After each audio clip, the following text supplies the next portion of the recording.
Assalamualaikum warahmatullahi wabarakatuh. Perkenalkan, nama saya Biamarullah.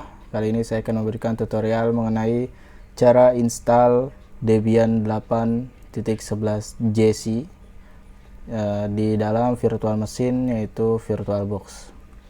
Teman-teman bisa download VirtualBox-nya sesuai dengan sistem operasi kalian masing-masing. Kalau udah di-download, lalu diinstal. Oke. Terus ini untuk Debian-nya, untuk yang 32 bit kalian bisa gunakan yang i386. Untuk yang 64 bit bisa menggunakan yang AMD 64 downloadnya. Oke. Nah, kalau udah di download, kita buka aja langsung VirtualBox-nya. Kita bikin OS-nya dulu di sini, new. Oke, jadi kita bikin sistem operasi di dalam sistem operasi. Oke, sistem operasi yang kita buat ini ada di dalam virtual machine. Oke, kita kasih nama Debian 8. Versionnya kita pilih 32 bit. Oke, next. Oke, next. Oke, kita pilih next aja. Next. Ini kita bisa taikin atau 8 GB aja juga nggak apa-apa. Tapi saya akan jadi 16 GB. Oke, create. Nah, kalau udah dibuat seperti ini, saatnya kita langsung start. Nah, dia pasti muncul pop-up untuk masukin CD-nya. Itu kalau misalnya kita install di laptop atau di PC biasanya kita itu harus masukin USB. Nah, ini kita pilih. Kita masukin Debian yang udah kita download, yaitu Debian 8.11 atau Debian JC. Oke, open. Kita pilih choose start. Kita menggunakan CD karena lebih ringan, karena kita akan menggunakan yang CLI nya saja, command line interface. Oke, ini ada dua cara penginstalan. Cara install, kalau yang install aja itu kita akan menginstal secara CLI, dimana hanya tulisan saja, tidak ada grafik. Kalau kita pilih yang graphical install, nanti disuguhkan berbentuk GUI, graphical user interface. Kita pilih yang install aja biar teman-teman juga terbiasa nanti untuk konfigurasi di dalam Debian-nya nanti. Oke, install. Oke, kita pilih bahasa kita pilih bahasa Inggris aja, nggak apa-apa. Kita pilih area kita di Asia, lalu kita pilih Indonesia. Oke, kita pilih United States aja. Nah, ini buat keymapnya American English saja, keyboardnya. Oke, penginstalan Debian ini memakan waktu yang lumayan lama, tergantung dari spek komputer teman-teman masing-masing ya.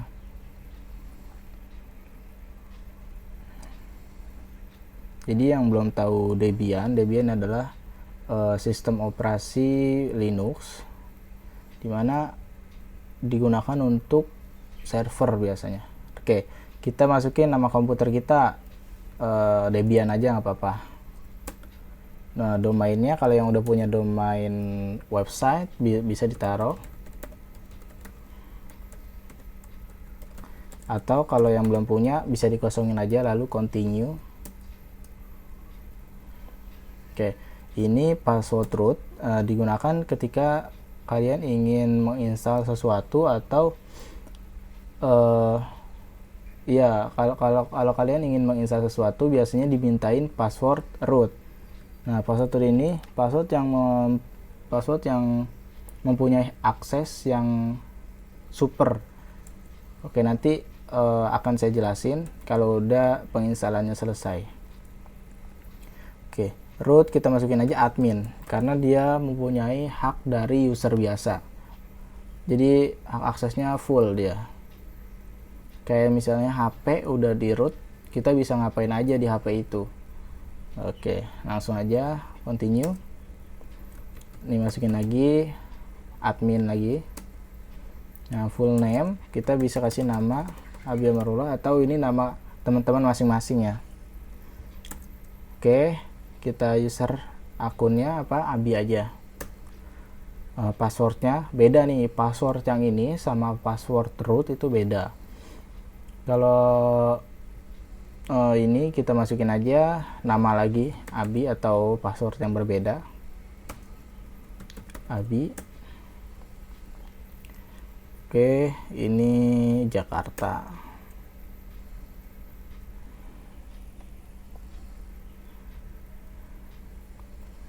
Oke, kita pilih yang atas aja, yang paling atas ya. Kalau kalian mau pilih yang manual bisa, nanti kalian bakal misahin, bakal mempartisi sendiri, mecah partisi ini sendiri. Jadi 17 GB kalian mau pakai 15 GB, nah itu bisa. Nanti di sini tinggal klik aja, nanti bisa di create yes. Nah, kita no aja ya. Kita balik lagi ke guided partitioning. Kita pilih yang atas lagi. Oke, ini kita next aja ya. Oke, kita pilih yang paling atas, all. Oke, finish. Oke, yes.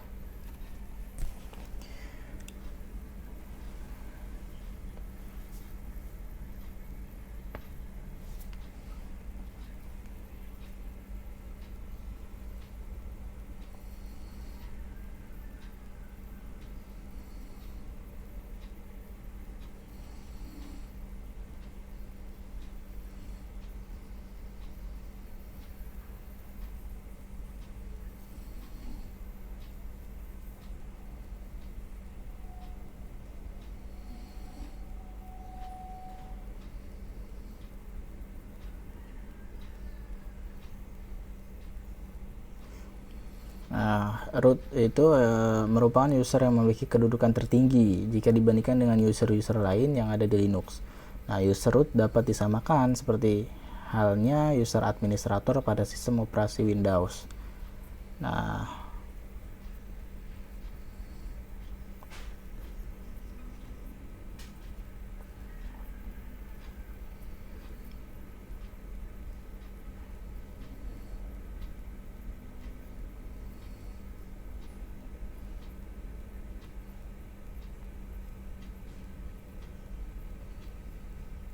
biasanya kalau kalian biasanya kalau install di Debian itu kan pakai terminal. Nah, terminal itu bentuknya command line.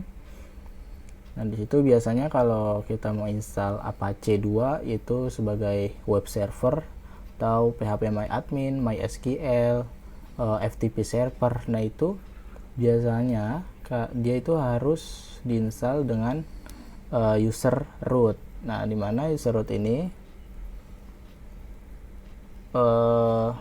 nanti selalu dia minta password kalau misalnya kita install sesuatu. Nah, passwordnya tadi kita masukin admin. Oke, ini kita mirror.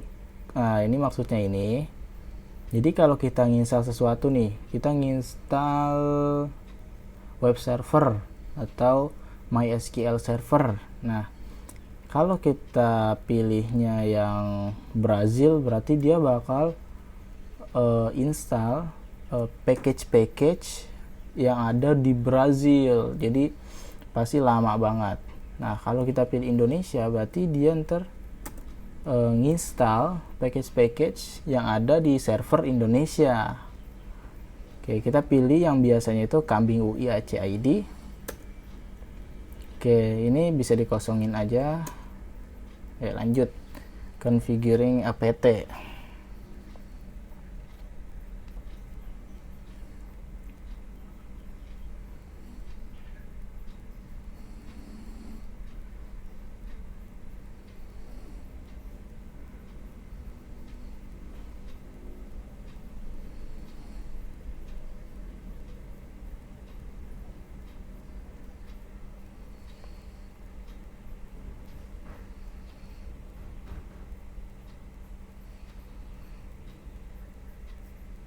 Oke, ini lumayan lama, ini tergantung dari spek komputer kalian masing-masing. Tapi kalau menurut saya ini udah lumayan cepat juga.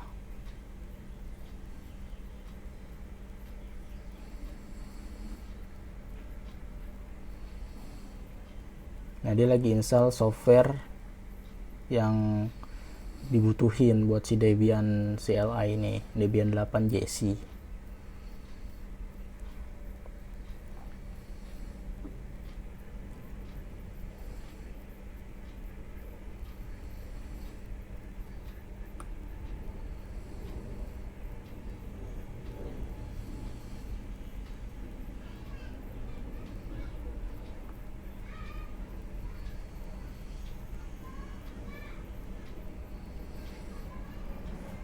Oke, tunggu aja. Ini sengaja videonya nggak saya potong-potong supaya nggak miss ini ya, miss salah paham ntar. Oke, ini kita mau ini enggak. Oke, kita pilih no aja ya. Oke, running. Oke, ini sampai sini adalah jadi kita sehari-hari nanti kita akan menggunakan CLI. Nah, CLI ini nggak perlu yang namanya Debian Desktop Environment. Jadi ini kita bisa hilangin aja centangnya dengan menekan tombol spasi. Kalau mau centang lagi, tombol spasi lagi. Kalau mau hilangin, tombol spasi lagi. Nah, gitu. Tapi kita nggak bakal install yang Debian Desktop Environment ya, karena kalau kita klik Debian Desktop Environment-nya, nanti kalau kita continue, nanti dia bakal install GUI-nya. Tapi kita nggak mau, jadi kita nggak kasih bintang. Oke, kita continue aja.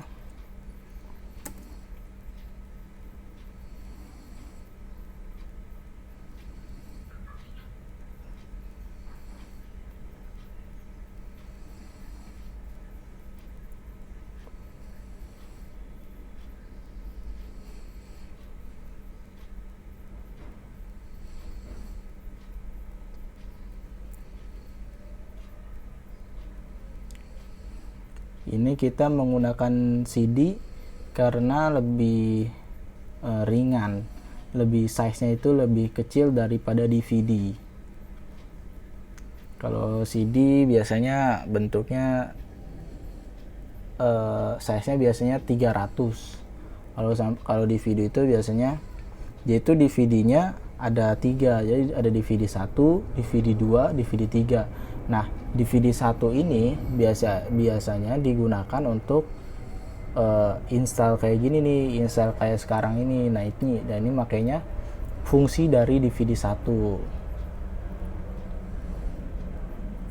Nah, nanti ada Apache 2, MySQL Server, MySQL Client, PHPMyAdmin, SSH, Telnet. Nah, itu nanti adanya mungkin ada di DVD 2 atau DVD 3 seperti itu. Nanti juga pasti bakal belajar yang namanya DHCP server, DHCP client. Kalau yang belum tahu DHCP server atau DHCP client, jadi kita sebagai server kita mengkonfigurasi supaya klien-klien kita, maksudnya klien ini komputer-komputer yang terhubung dalam satu jaringan itu, ketika kita mengkonfigurasi DHCP server di dalam Debian kita sekarang, kita bisa memberikan IP secara dinamis kepada komputer-komputer klien yang terhubung dalam satu jaringan. Seperti itu. Kita juga bisa bikin domain DNS yang ada di lokal server kita. Jadi ntar kalau misalkan di servernya udah disetting web server, nah terus domainnya antar bangsa ACID di dalam lokal server aja, lokal server komputer kalian sekarang nih. Nah, nanti komputer-komputer klien kalau mau akses antar bangsa ACID, dia tinggal ngetikin aja antar bangsa ACID, nggak usah ngetikin pakai alamat IP. Seperti itu. biasanya alamat IP-nya dalam satu jaringan itu yang beda itu pasti kalau IP kelas C pasti yang beda itu yang keempat. IP itu kan terbagi jadi 4 bagian. Jadi biasanya kalau IP kelas C itu misalnya 192.168.1.1. Nah, ada 4 kan, ada 4 bagian. Nah, nanti 3 bagian ini itu sama semuanya. Jadi yang beda itu biasa bagian terakhir. Jadi 1 buat server. Nah, 2, 3 itu buat klien semuanya. Nah, itu bisa dikonfigurasi pakai Debian server ini gitu. Keren. Sebenarnya buat konfigurasi kayak yang tadi saya jelasin itu buat di Linux lain juga bisa, tapi Debian ini yang disarankan ya. Emang Debian ini emang buat server, dia lebih kuat.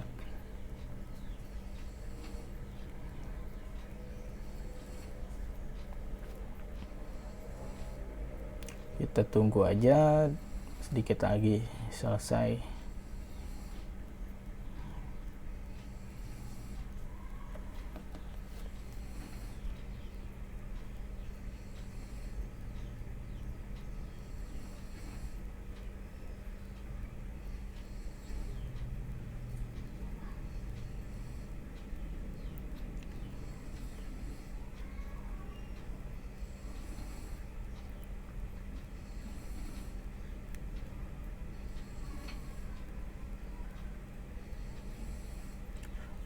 Kalau Debian sampai sekarang ini udah update sampai versi ke 10 titik sekian.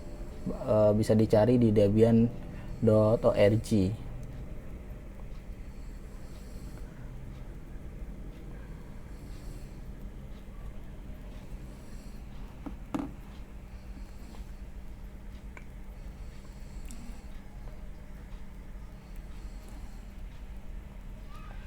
Oke, dikit lagi bakal selesai cleaning up.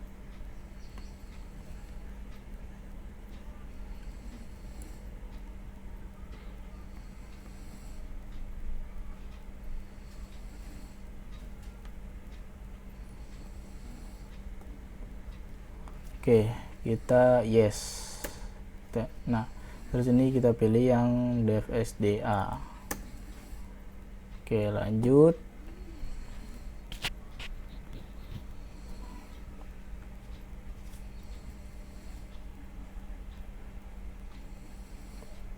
Oke, ini udah finish nih, finishing the installation.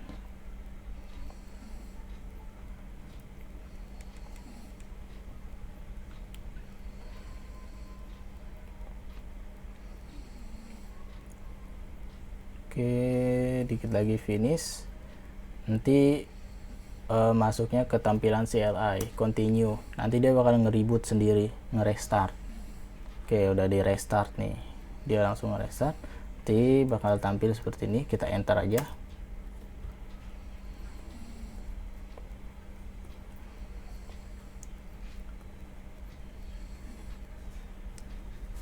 Nah, nanti kalau mau konfigurasi di Debian server ini tampilan seperti ini, hanya tulisan saja.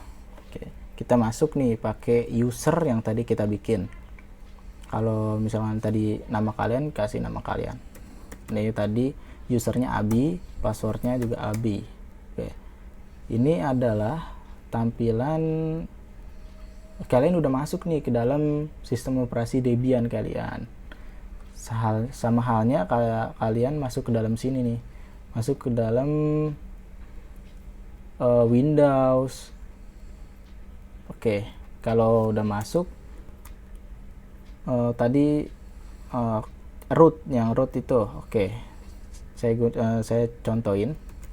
Kalau kita ketik sudo oke, ini nggak bisa, katanya command not found. Nah, karena kalau di Ubuntu, Ubuntu dia itu makanya sudosu. Nah, sudosu. Nah, dia masuk ke dalam root. Nah, kalau di dalam Debian dia biasanya makanya su aja, super user. Nah, kita ketikin password yang tadi kita bikin, admin untuk rootnya. Nah, kalau udah masuk itu usernya jadi root@debian. Oke, udah punya banyak akses nih. Nah, misalnya kita bikin folder mkdir coba. Nah, kalau kita ls dia langsung kebikin kan. Coba kalau kita keluar,